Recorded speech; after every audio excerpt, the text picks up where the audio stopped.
Halo sobat semua, jumpa lagi dengan Denbagose Channel. Bagaimana kabar sobat semua? Sebelum kita mulai cerita ini, ayo silakan subscribe, like, komen, share dan nyalakan loncengnya untuk mendapatkan notifikasi terbaru ketika Mimin upload videonya. Bab 1607, Tuan Besar sudah pulang. Apa yang aku bisa dapat dari membunuhmu? Thomaskin tersenyum tipis dan menyimpan kembali naga 7 bintangnya. Tapi aku di sini untuk membunuhmu. Geon Xiao berkata dengan serius. Kamu memiliki prinsipmu, dan aku memiliki prinsipku sendiri. Thomaskin acuh tak acuh dan berkata dengan ringan. Kedelapan dalam daftar harimau, aku sepertinya tidak layak. Geon Xiao menertawakan dirinya sendiri, hatinya penuh dengan penyesalan. Dia gagal, dan ini semua berantakan. Aku berhutang nyawaku padamu. Geon Xiao menatap Thomaskin dalam-dalam, lalu berbalik dan pergi, sosoknya kekar, tapi tidak bisa menyembunyikan kesepiannya, menghilang di penghujung malam. Keluarga Yu, karena kamu ingin membunuhku, jangan salahkan aku. Suatu hari, aku akan membuatmu membayar. Vitalitas Thomaskin dingin dan matanya seperti pisau. Keluarga Zhou. Sebuah Rolls-Royce berhenti di pintu gerbang rumah Zhou, dan seorang pemuda berwajah lurus dan berwajah dingin keluar dari mobil. Jas tunik hitam, pria berkacamata hitam, sosok kekar, sangat acuh tak acuh, dan wajahnya sangat suram. Para penjaga yang terlihat semuanya terbungkus perban, dan vitalitas pria itu sangat dingin, dan energinya sangat eksentrik. Brengsek. Berani memindahkan keluarga Zhouku, aku tidak bisa menerima ini. Pria itu berteriak dan mengertakkan gigi. Tuan muda sudah kembali. Tuan muda sudah kembali. Anggota keluarga Zhou sangat bersemangat, berteriak-teriak ketakutan. Di seluruh lobi keluarga Zhou, pada saat ini, orang-orang sudah berkumpul, semuanya kebanyakan wanita. Tapi beberapa dari mereka tidak bisa bangun dari tempat tidur dan tidak bisa datang ke pertemuan lobi. Kakek, kamu. Mikah Zhou tampak kaget, melihat kakeknya dipukul sampai seperti ini. Tidak ada yang tidak terluka di sekujur tubuhnya, semua terbungkus perban. Kursi-kursi di lobi itu penuh, walaupun ada 20 kasur di sana, semuanya juga penuh, dipenuhi orang-orang yang kaki atau tangannya patah. Hampir semua prajurit terluka. Ini bagaimana ini bisa, ini. Mikah Zhou mengepalkan tangannya dengan erat, wajahnya muram dan mengerikan. Sebelum dia kembali, dia tidak mengharapkan hasil seperti itu, tetapi ketika dia melihat keluarga Zhou, dia benar-benar kesal. Tidak masuk akal, semua keluarga Zhou diserang, semua laki-laki, tanpa kecuali, menjadi cacat, dan mereka menjadi cacat seumur hidup. Apakah ini baik? Bukankah ini memperlakukan keluarga Zhou mereka sebagai kesemek lembut? Mereka seenaknya untuk menguleni mereka.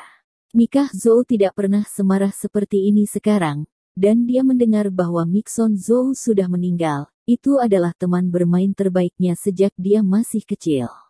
Telah pergi selama bertahun-tahun, dan belum melihat Mixon Zhou selama 3 tahun, tetapi dia tidak menyangka bahwa itu akan menjadi perpisahan antara keduanya.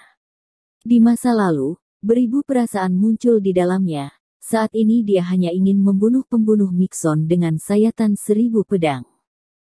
Mixon Zhou meninggal, dan keluarga Zhou benar-benar hancur. Bagi mereka yang berlatih seni bela diri, itu menjadi sia-sia, lebih menyakitkan daripada kematian, dan wajah keluarga Zhou benar-benar musnah di seluruh kota Donghai. Mereka pasti akan menjadi bahan tertawaan, sekelompok penyandang cacat, bagaimana mereka bisa menjadi pemimpin marga aliran Tao di kota-kota Donghai. Anggota keluarga Zhou sekarang memiliki kepala terkulai, semua wajah mereka sangat lemas, dan muram, setelah melihat kedatangan Mikah. Mereka mulai menerima kesadaran baru, akhirnya mereka menemukan orang lain yang bisa memimpin mereka. Mikah, aku sangat senang kamu bisa kembali. Kali ini, kamu harus membalas dendam keluarga Zhou kita. Teddy Zhou memiliki wajah tua yang telah dan hampir mati.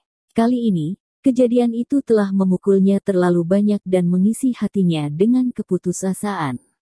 Apakah keluarga Zhou akan hancur dengan tangannya sendiri? Teddy Zhou hampir tidak dapat membayangkan bahwa keluarga Zhou dihancurkan di tangan Thomas Qin, dan tidak ada perlawanan, hanya Mikah Zhou yang dapat mengajukan banding untuk keluarga Zhou.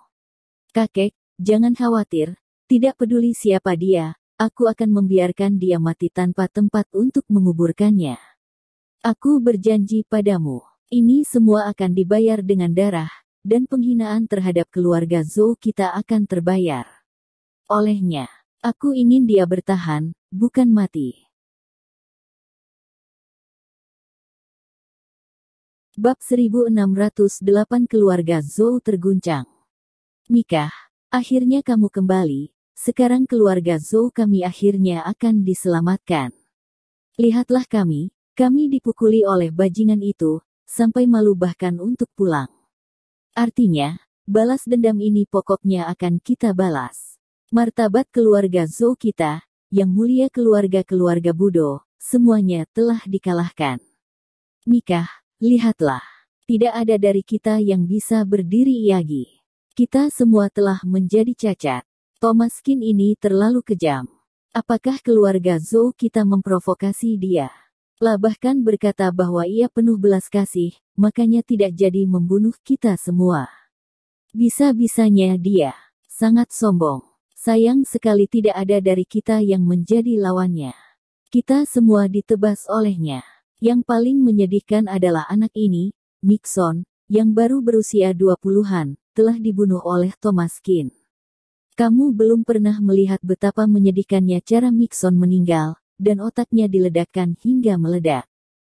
Semua orang berkata dengan sepatah kata, marah dan penuh rasa kesal di dalam hati mereka.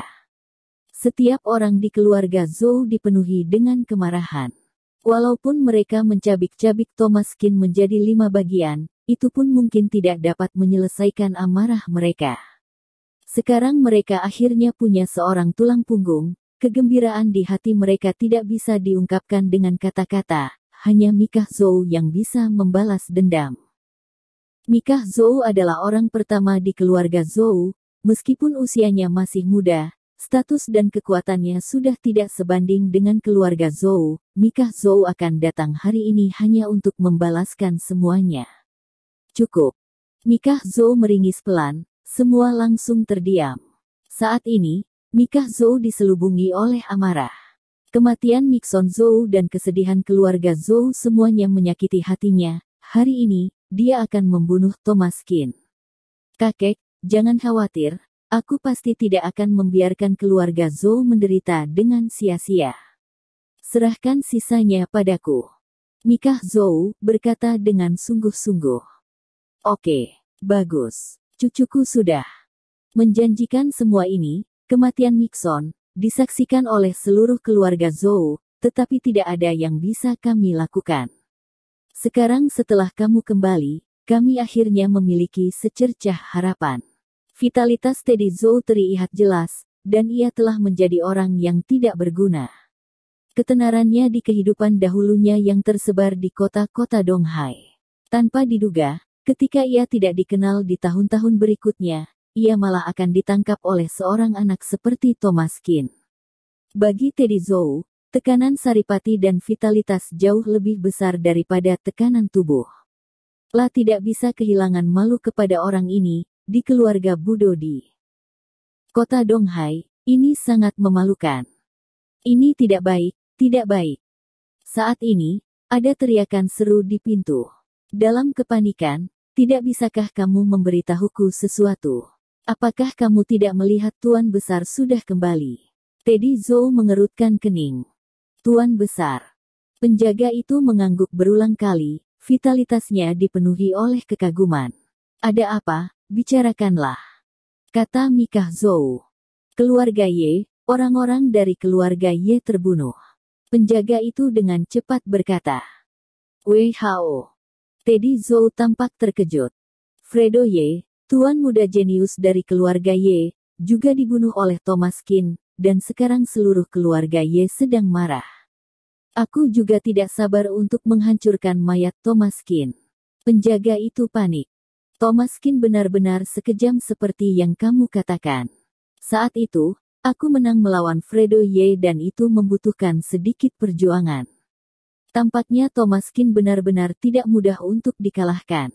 Fredo jauh lebih kuat dari Mixon, dan dia terbunuh, tidak heran, tidak heran. Hahaha. Mikah Zhou tertawa sambil berkata, vitalitasnya penuh dengan dendam. Thomaskin benar-benar tidak boleh diremehkan. Mikah, kamu harus berhati-hati. Teddy Zhou berkata dengan sangat khawatir, tetapi sekarang hanya Mikah Zhou yang tersisa di keluarga Zhou mereka yang dapat membalikkan, walaupun aku dalam ambang kematian, aku juga akan membawanya ke dalam kematian bersamaku. Ketika saatnya tiba, aku mengundang orang-orang dari 3 keluarga terbesar untuk menonton pertempuran, dan aku akan membunuhnya secara pribadi. Mikah Zhou sangat percaya diri dan sok terlihat di sekujur tubuhnya. Energi yang terpancar juga membuat hati Teddy Zhou terguncang. Mikah, Saripati sudah masuk lagi. Dengan hanya 1 langkah, kamu harus bisa menerobos Master Nadi Darah. Mikah Zhou berdiri dengan tangannya dan berkata dengan ringan. Orang-orang keluarga Zhou di sekitar, semua ekspresi mereka berubah drastis, dan mereka sok. Hanya dengan selangkah lagi mereka bisa mencapai Master Nadi Darah. Itulah objek kerinduan yang tak terhitung banyaknya, bahkan jika itu adalah nenek moyang keluarga Zhou, dalam waktu 100 tahun, hanya 1 orang yang akan mencapai alam Master Nadi Darah.